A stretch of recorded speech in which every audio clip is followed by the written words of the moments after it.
Welcome to the Gay Buddhist Forum, where teachers from all schools of Buddhism offer their perspectives on the Dharma and its application in modern times, especially for LGBTQI audiences.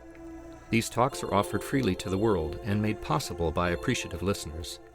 If you would like to support our efforts to share the Dharma with underserved audiences, please visit gaybuddhist.org. There you can donate, find a list of upcoming speakers, or enjoy many hundreds of these recorded talks dating back to 1996.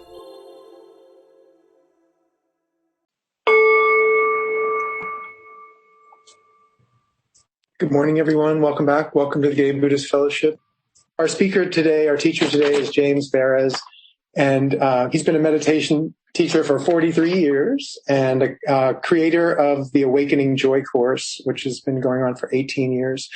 He leads retreats, workshops, and classes in the U.S. and abroad. James is the co-founding teacher of Spirit Rock Meditation Center, the co-author of 2 books, Awakening Joy, The 10 Steps to Happiness, and Awakening Joy for Kids. He is a guiding teacher for One Earth Sangha, which is a website devoted to a Buddhist response to climate change. So thank you. Welcome, James. Well, thanks, Risha, and thanks to all of you for coming here, and to Jeff, particularly Jeff Lindemood, who's my connection for years to this Sangha, and before that, many years ago, we've been sharing the Dharma path for a while, so it's really wonderful to be here with you again. And I was thinking about what I might share this morning, and I thought I'd share one of the Buddhist lists that's not so well known. You might think that you, or perhaps you are familiar with this list, but often people have heard of most of the lists, and every now and then there's a new one that pops through. So hope this is new for you. And if it's not, it's one that when I share, one of the good things about giving a talk is that you hear it on the way out, through you, as well as being on the receiving end. So I'm always giving a talk to myself when I'm sharing a talk with others. And the list that I wanted to talk about today is called the 4 Iddhipadas. I'm curious, how many people are familiar with this list? The Iddhipadas. Raise your hand if you are. Let me just see. One, a little bit. Okay, so good. Something new for you. You can impress your friends with a new Buddhist list. And this list is, it talks about the different ways that we are motivated to practice. We come to practice. We've been inspired in some way, often by a teacher or a talk that we've heard or a book we've read or a friend who has come back from a retreat saying, this is really good stuff, or maybe you can see that transformation in someone. Oh, there's something here. Please, check it out. And that starts the whole journey, usually. Or we've gone through tremendous suffering and we're looking for answers. It's another way that the journey starts. And we're inspired to start the trip. What's called bright faith. For me, it was the first time I ever heard the teachings when I went out to Naropa Institute, which is now Naropa University, in 1974, and I heard Joseph Goldstein give a talk, the first of a series of 10 classes on essential Buddhism, and I heard him talk, and And for the first time in my life, I said, he was saying it's possible to not be run by your neurotic thoughts. And there was something in the way that he said it that I believed him, and I was in my own suffering enough that I thought, I'm going for it. And perhaps you might remember when you first started this journey, what inspired you, what was your bright faith. That's what starts this journey often. And whatever brought you to practice, once you start the journey, keeping going and keeping that bright faith until it turns to verified faith and then eventually unshakable faith, that requires a bit more inspiration and juice. I thought I'd share with you a contemporary prayer that I love that points to the challenge of not just knowing the better way to live, but continuing it. Dear God, this says, so far today, I've done okay. I haven't gossiped or lost my temper. I haven't been crabby, mean, nasty, selfish, bitchy, or overindulgent. And I'm very grateful for that. But dear God, in a few minutes, I'm going to get out of bed, and then I'm probably going to need a lot more help. Amen. So we have all kinds of inspirations and motivations, but seeing all of the craziness in our minds and our hearts and ways that we fall short and ways that we don't quite live up to our ideals, this requires a continued fuel and motivation for practice. And this is where these 4 Iddhipadas comes in. So the word Iddhipada, the 4 Iddhipadas, you can see the word Iddhi, and there's a word that perhaps you're familiar with, very close to it, city, which in perhaps you've heard of yogis or masters with siddhis, and siddhis are usually spoken of as powers. You know, somebody who can read minds or have perhaps powers that seem unnatural, supernormal. Those are called siddhis. And the word siddhi is the same as Iddhi. Siddhi is in Sanskrit, and Iddhi is the Pali. So the 4 Iddhipadas are really another way of talking of them. They are sometimes known as the bases of power,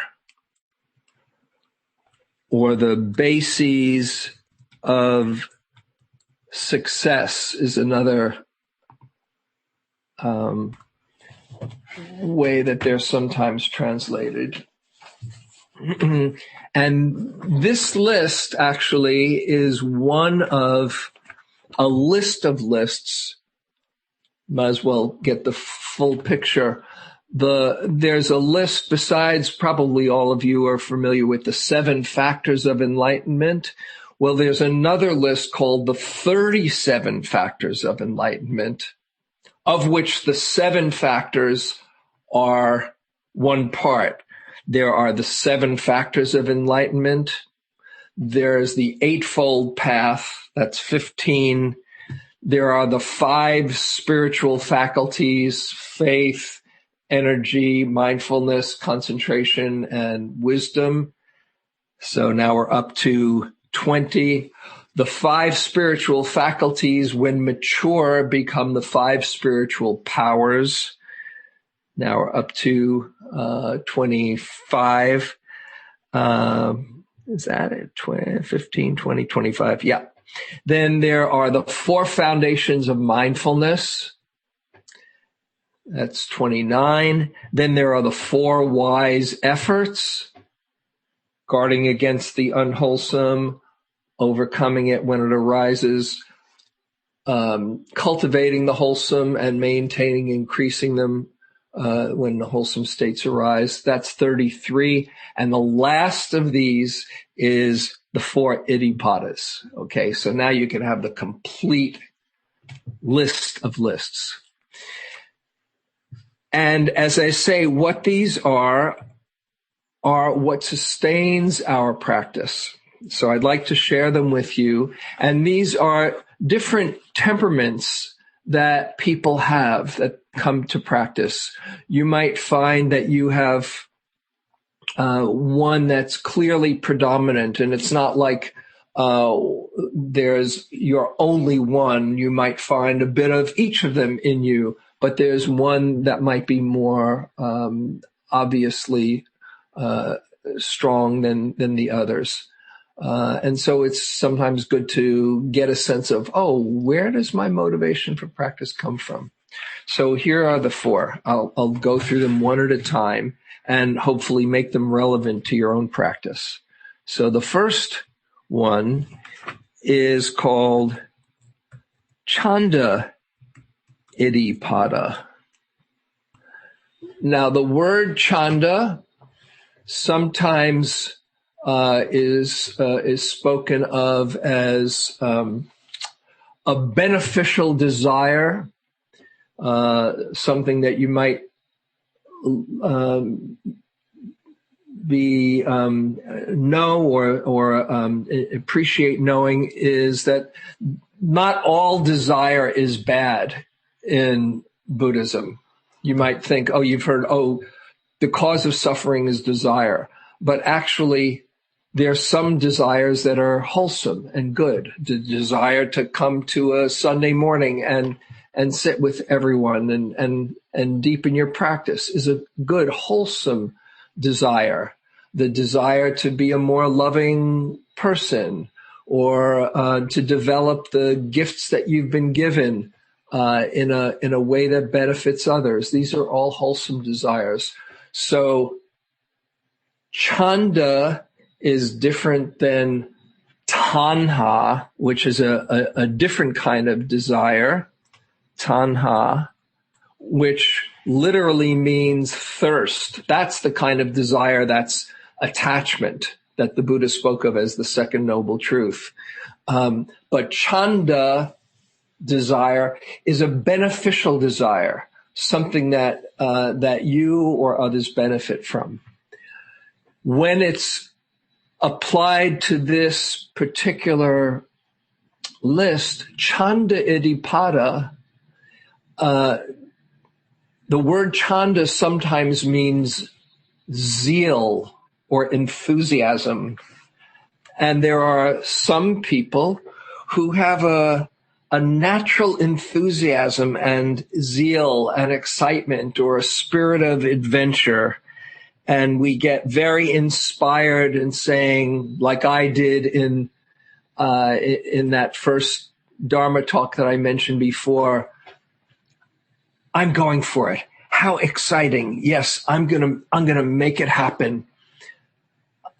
And not everybody has this. If this is not you, if you're more of a laid back or kind of show me, or going through your doubts or skepticism, don't worry, there's hope for you. But if you have that natural kind of enthusiasm and excitement, that's Chanda. I'll share with you a story of my own practice that you might relate to. After I'd been practicing for a number of years, and I was on a longer retreat, a 3-month retreat. I think it was my second 3-month retreat. I'd been practicing for about 5 years or so, and it was like I opened up to a new Alice in Wonderland. And I went into the interview and I said, I don't know what I've been doing up until now, but this is a whole new ball game and really exciting. I'm seeing things I've never seen before. And this is to Joseph Goldstein, who's my main teacher. And I said, it's just so amazing. And he said, oh, yeah, I know that feeling. I said, you do? And then he said, yeah, I get it every time I sit. And then he leaned forward and he said, and you know what? It's like we're at the tip of the iceberg. I can still remember him leaning forward and saying, it's like we're at the tip of the iceberg now. He wasn't saying, oh, there's so much more you've got to learn. This is going to be a long journey. He was saying it with this sparkle, this twinkle in his eye. It's like we're at isn't it exciting? That's Chanda Iddhipada. And maybe before we go on, just to make this relevant to you, whether it's about the Dharma, your practice, or about something else in your life that you felt zeal, enthusiasm, or passion about, maybe some new project or some kind of inspiring venture, I invite you to take a few moments just to make it relevant so it's not just my words. And remember something that you got really passionate, inspired by.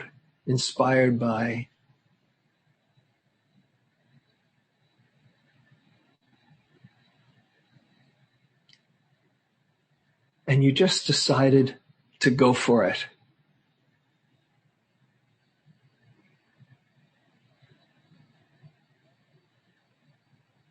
And if you can remember back, or maybe it's here right now, maybe there's something you're passionate about right now, get in touch with what a gift that is, to be so turned on and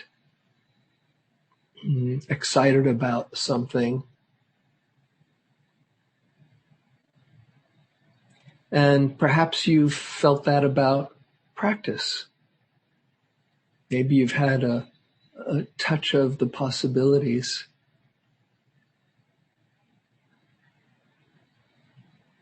This is Chanda Iddhipada.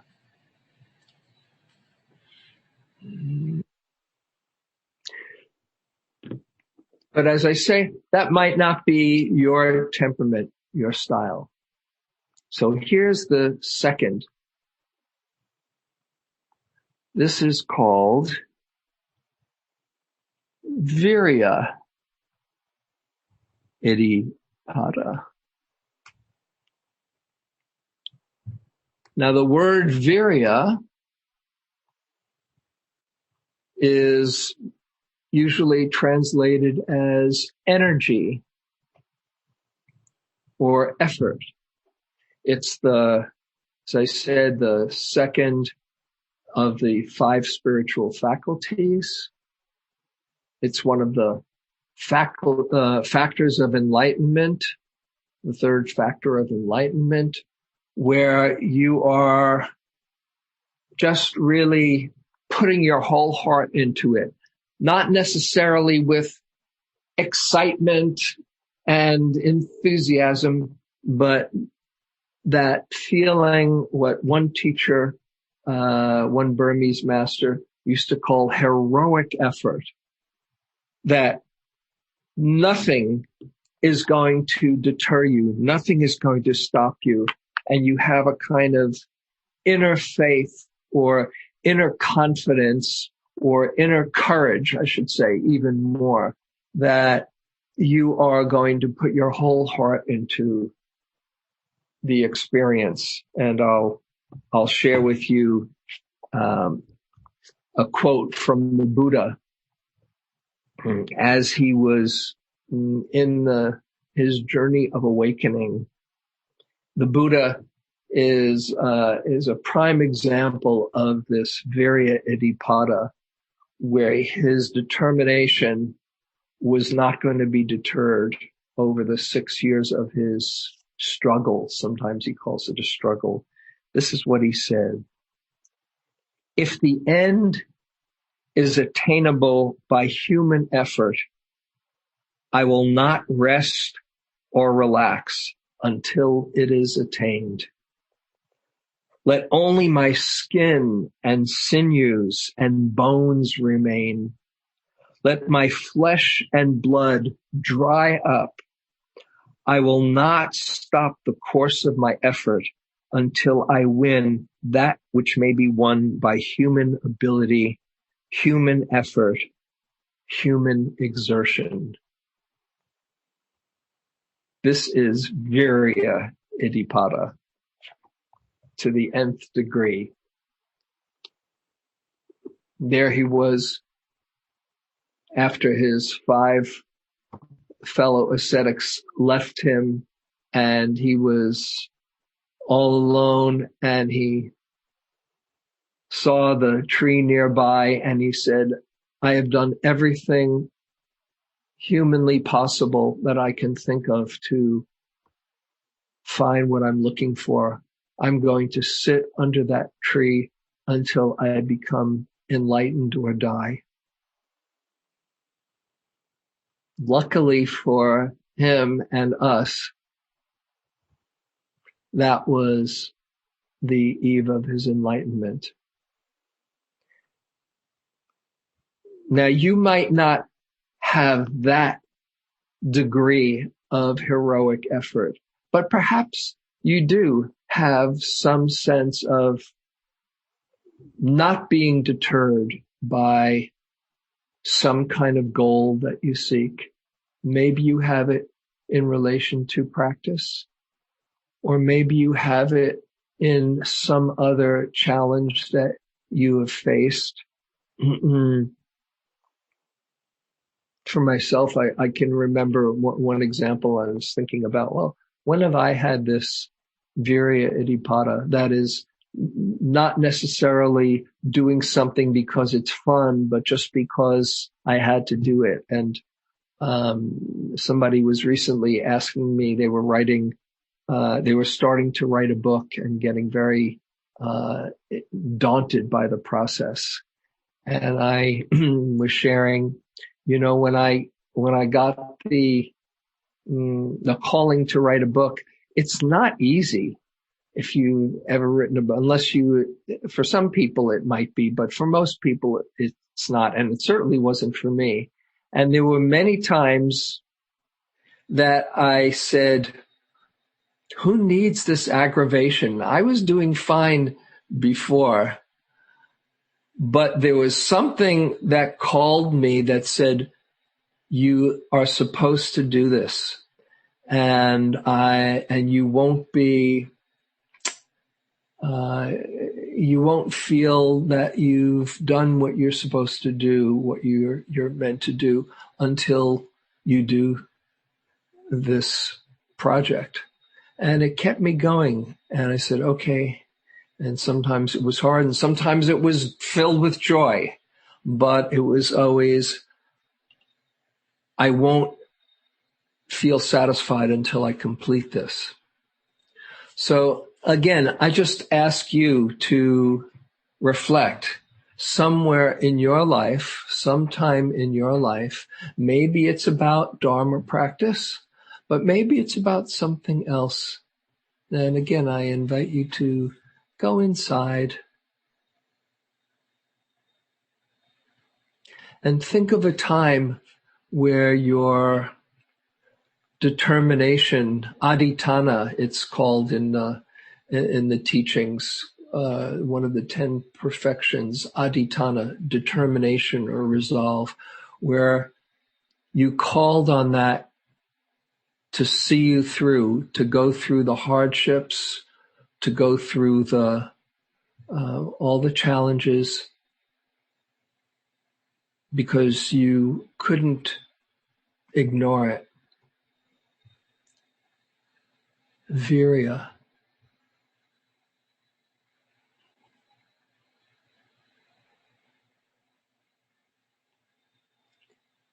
And get in touch with what kept you going. Where did your courage and source of inspiration, where did that come from? So much that you couldn't ignore it.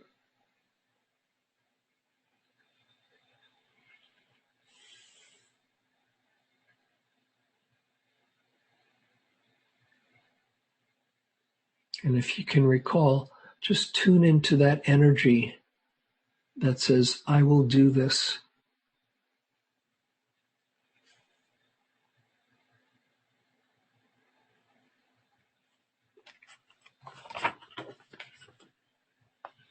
Okay. So that is Virya Iddhipada. And while I think about it, I think I'll put that other word, Aditana,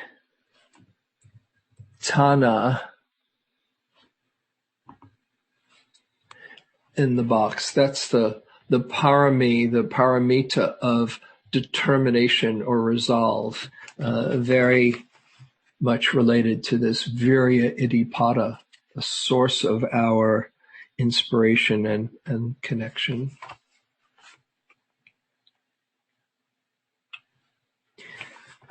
But you might not have that in predominance. So here's a third in this list. The third is called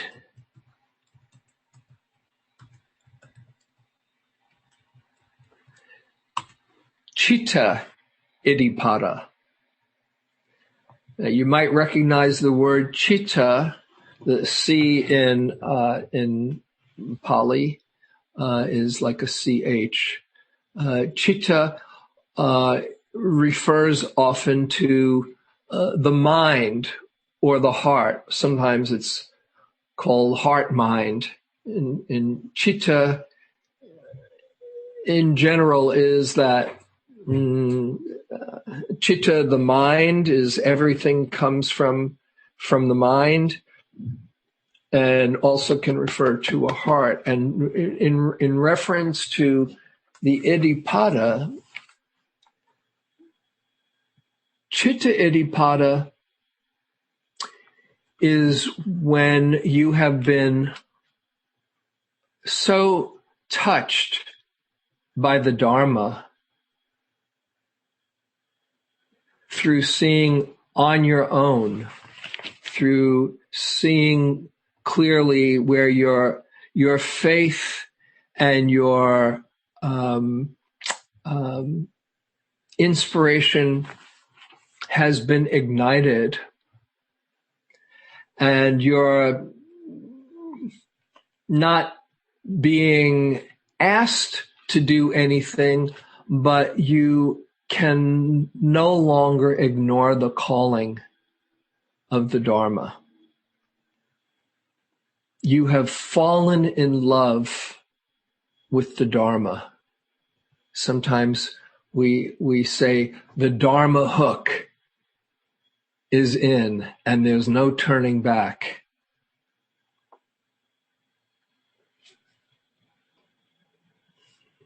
This is a tremendous source of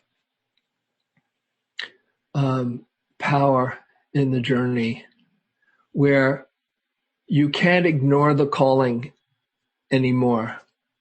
You have fallen in love with the Dharma, and you're like a moth to a flame. Wanted to share with you a few examples of this. This is from Nisargadatta Maharaj, who wrote I Am That. He says, your sincerity will guide you. Devotion to the goal of freedom and perfection will make you abandon all theories and systems and live by wisdom, intelligence, and active love. whatever name you call it, will or steady purpose or one-pointedness of mind, you come back to earnestness, sincerity, honesty. When you are in dead earnest, you bend every incident, every second of your life to your purpose. You do not waste time and energy on other things. You are totally dedicated. Call it will, honesty, or love. And one of my wonderful teachers, an Indian master named Punjaji. Yeah, I have his picture right here. I can share it with you. This is H.W.L. Punja, or Papaji, who was a disciple of Ramana Maharshi and a great master in his own right. And a number of people were fortunate enough to be around him. And when you were around him, you could feel the passion for awakening. And this is what he says about this Chitta Iddhipada. He doesn't call it that. He calls it the desire for freedom. He says, the desire for freedom is our most intense desire. All other desires are on the surface. They rise and fall, you see. But the desire for freedom, once it's been ignited, is intense, and you must respond to it. When you respond, this desire will bring you back home. It will continue to trouble you if it is not fulfilled. This desire must be fulfilled, whether you like it or not. So it's a subtle difference from chanda, that natural enthusiasm, and then there's the virya saying, I'm going for it. But this is a heartfelt inspiration that says, I can't stop. This must be fulfilled. And if you're fortunate enough to have this passion for awakening, everything follows from that. And the thing is, you might have it and then it gets covered over by life or by circumstances or by distractions. But the key is, if you have felt that, to keep reminding yourself of what you've touched. Because when you can tap into that place that just loves the truth, that loves the Dharma, it sees you through those moments where you forget and doubt calls you again and tries to confuse you. And so this is not that you never fall back, but to remember once you do, once you've been touched that way. And I want to share with you a beautiful letter or note that somebody wrote to me on a retreat. This is somebody who I'm in touch with and love to support in their practice. And this person has done a lot of practice and long-term practice, and they have also had moments of great doubt. And it's kind of interesting how they've been so passionate about practice, and then they could see, oh, who am I kidding? I'm never going to get anywhere. And a few years ago, they turned the corner and wrote me this beautiful, or shared with me, I should say. They wrote themselves this letter, and then I was fortunate enough for them to share it with me. And you might find some inspiration in it. This was their letter that they entitled Letter to My Future Self. And they wrote this from the retreat. Letter to my future self. Dear future me, caught in resistance, boredom, doubt, self-doubt, etc., etc. I know it may not seem this way right now, but it's worth it.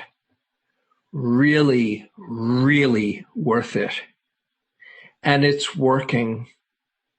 And you're not doing it all wrong. In fact, you can't really not do it right. Your intention is powerful.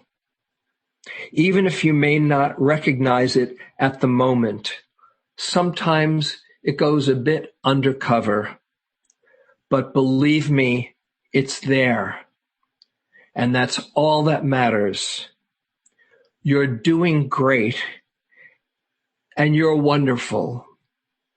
And I love you. And I'm so grateful you're doing this. And I'm right there beside you with a lot of faith and compassion. Lean on it whenever you need it. All will be well. There is only one direction this can go.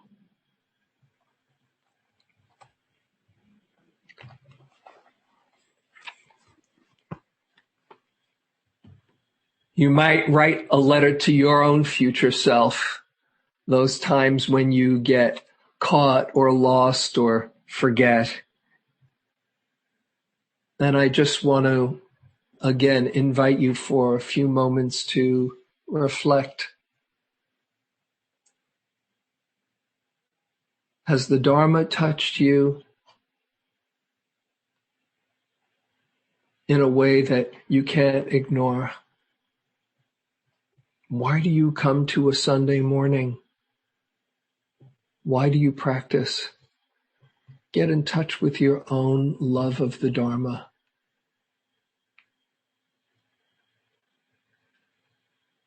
This is Citta Iddhipada.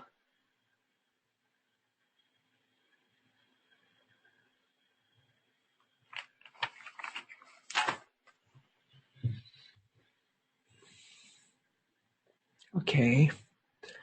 And now for the fourth, which is called Vimamsa Iddhipada. And the word Vimamsa means investigation into the truth of things. And what it refers to is when you really look at things, when you really see the situation that we're in, you understand the amazing good fortune and precious opportunity that you have right now to be born a human, to hear the Dharma, to practice extraordinarily good karma. The Buddha has this image that perhaps you've heard of, that most people are like children playing with their toys in the attic while the house is on fire, burning up.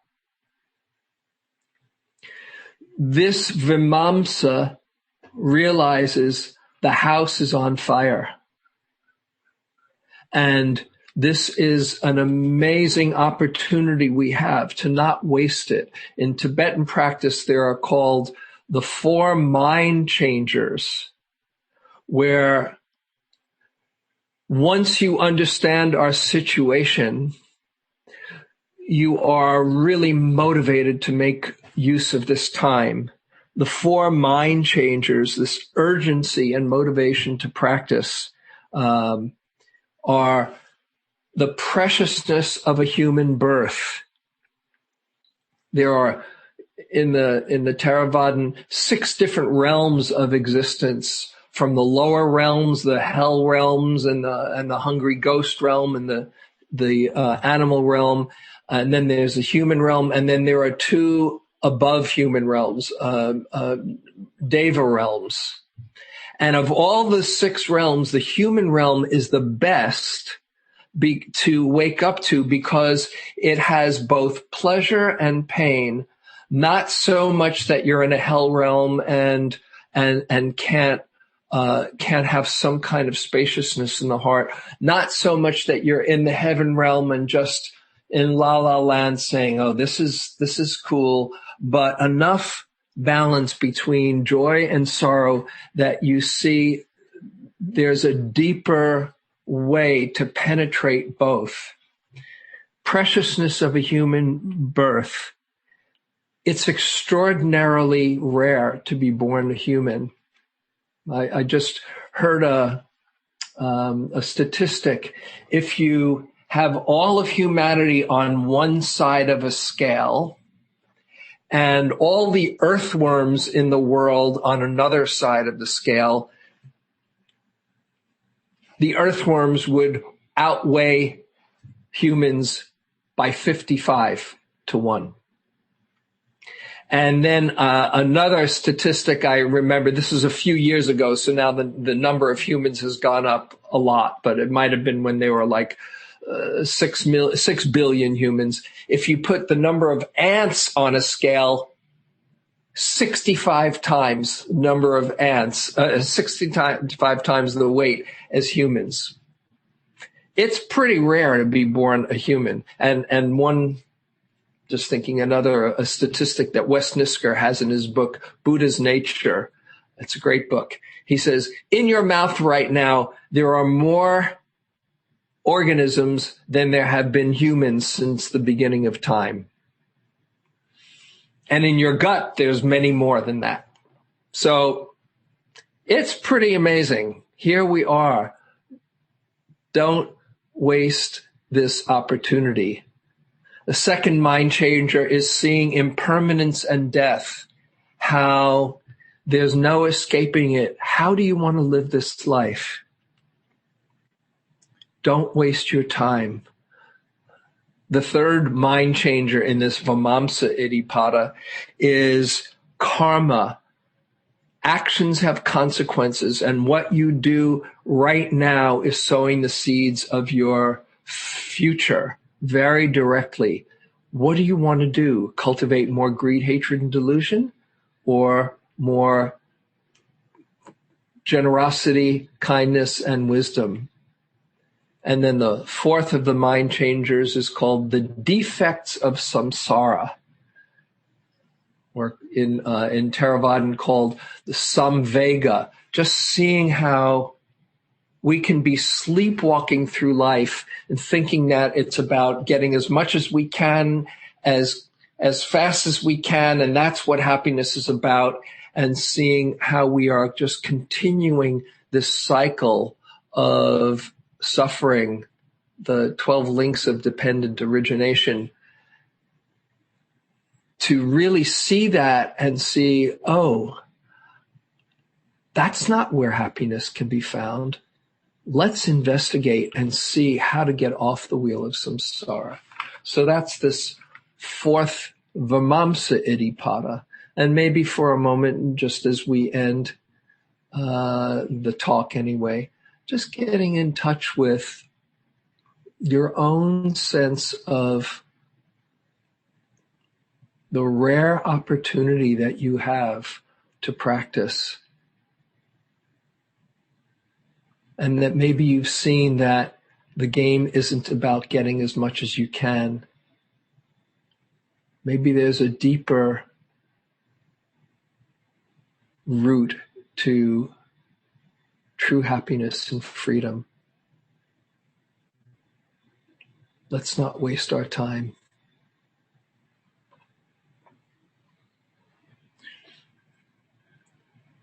Okay. You can come back. So these are the 4 Iddhipadas. So I don't know, do we have time for questions? Well, why don't we just take 5 minutes or so for questions or comments? And thank you so much for your talk. Okay, great. James, I have a question, if I may. Sure. I'm Thomas, and thank you for a really lovely talk. These are, 4 factors I hadn't heard before. So a quick comment and a question. I really love that letter to future self that you read. But as I was contemplating on it, I'm sort of inclined to sort of ask my future self to pull me forward. Whatever that future self knows and has become, to sort of reach back to me and pull me forward. So it's a little bit of a twist on it. Mm-hmm. But my question is, so these 4 Iddhipadas, they seem to arise as a sort of a natural inclination. I'm wondering, is there any teaching on how to cultivate these? Well, as I said, they arise as a natural inclination, and when they do arise, don't miss them. You get in touch. I mean, that's what I was trying to do with in inviting you to reflect in your own practice if you have been on fire, or what motivated you, or when you found courage. Sometimes we can naturally have those experiences and then just say, oh, well, that was in the past. But if you can remember, it's something I do with people a lot on retreats. Somebody comes in and says, oh, I had this insight yesterday, but I know, and it blew my mind, but I know it's gone. I say, no. Let's go back there. That moment that you took that step and saw that you didn't really exist the way you thought.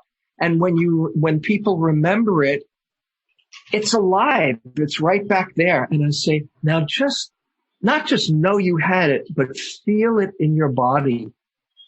Because when you feel it in your body, it becomes alive. Just like when you hear a song from your high school and all of a sudden you're back in whatever that moment is, using that memory to bring it and make it come alive more and more deeply. Yeah. Thank you. Anyone else? Thank you, James. People talk about why we practice, but your description of these Iddhipadas and your guided practice just reminded me of, my first experience reading Be Here Now, and then having the good fortune to actually spend an extended period of time with Ram Dass, and having experiences like there was nothing else but this, that became the organizing principle of my life. And thank you. Yep. We share the same lineage. I know we do. Here's the guy who blew my mind from Be Here Now, just reminding me, hey, it's all perfect. You are too. Yes, totally. Changed my life. Yeah. Thank you.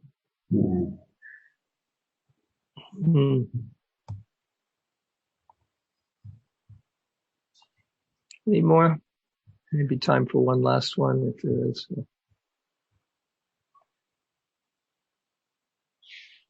I would just like to thank you for a really inspiring talk. I mean, to get back in touch with passion in a spiritual setting as opposed to trying to cultivate passion from causes or,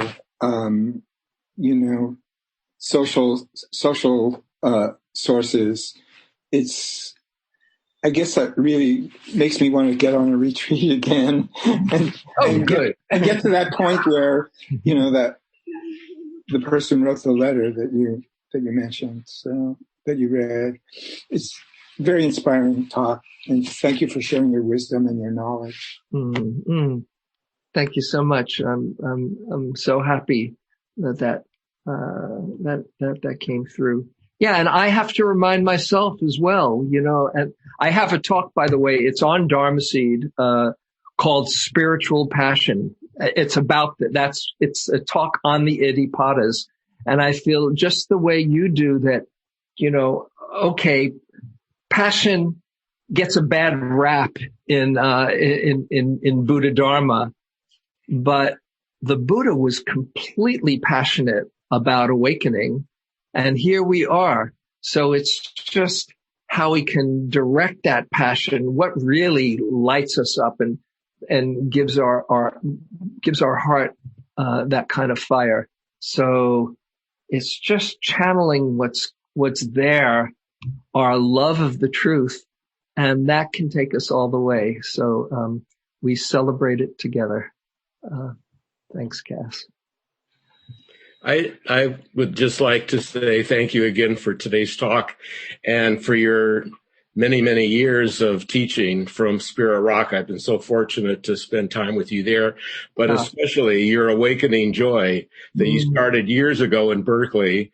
And now it's, of course, a book and online, all kinds of things. But that has been such an important part of so many people's lives. What you did through that awakening joy is just helps encouraged in so many thousands and thousands of folks. And your book, thank goodness that you did it.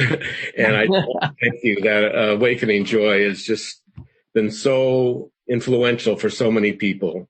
So much. I'm so happy here. If for those who the Joy course is one of the most fun things that I do. It's the Dharma, but put into inclining the mind towards well-being and happiness. And I love doing it. Where I do it each year. We're just on our 4th out of 10 sessions, and people can join. All the recordings are up, and you get practice letters and doing it together with people or on your own. And there is a suggested fee, but nobody is turned away. Whatever people want to offer. So there's the awakening joy. And I want to remind people about the March 28th day long that is also free. And now, Jeff, you just asked, what's the best way to get Donna to you? Is that something I should post? Or you could just direct me to your your website or wherever that link is. Here, it's paypal.me/James Baraz, or if people do Venmo, it's at James Baraz, and sometimes they ask for the last 4 digits of cell. And that's that. And thank you. Appreciated. All right. Thank you so much. Appreciate your talk and this day with everyone. It's time for announcements, and our newsletter is up, the latest newsletter, and it's going out to prisoners and Sangha members who can't be with us in the Zoom room.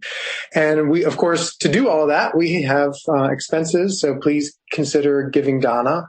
And we ask that you contribute $10 to $20 to help the Sangha with honorariums and rent and Zoom costs and the newsletter and all that kind of stuff. So please consider that. And then, Jerry, do you have next week's speaker? The speaker next week is Devin Berry. Devin Berry. Okay. And I will quickly grab it. You find him on the newsletter. He's a good guy. He's a great guy. You'll enjoy him a lot. Yeah. Okay. Any other announcements? No.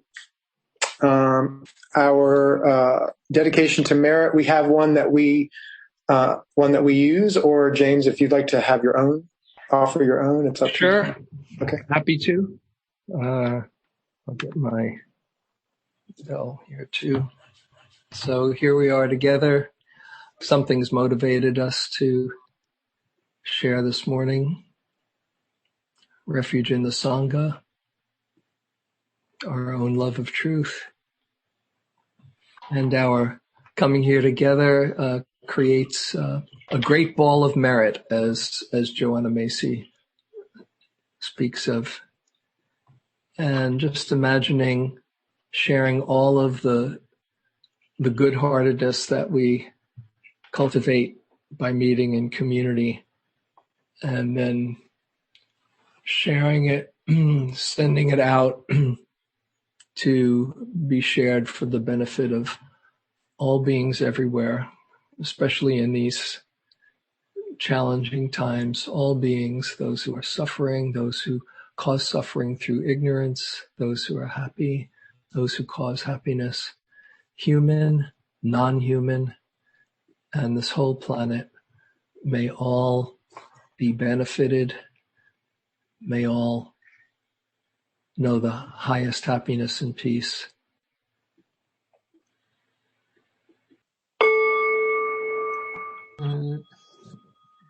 Thank you. Great to be with you all. Be well. Thank you, James. Thank you, James. Thanks a lot. Thank you, James. Beautiful talk.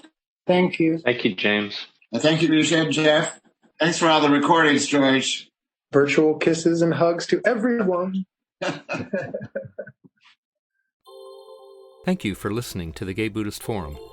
If you would like to hear several new talks per month and be notified of upcoming speakers so you can participate live, please subscribe to this podcast, like us on Facebook, and join our mailing list by visiting gaybuddhist.org.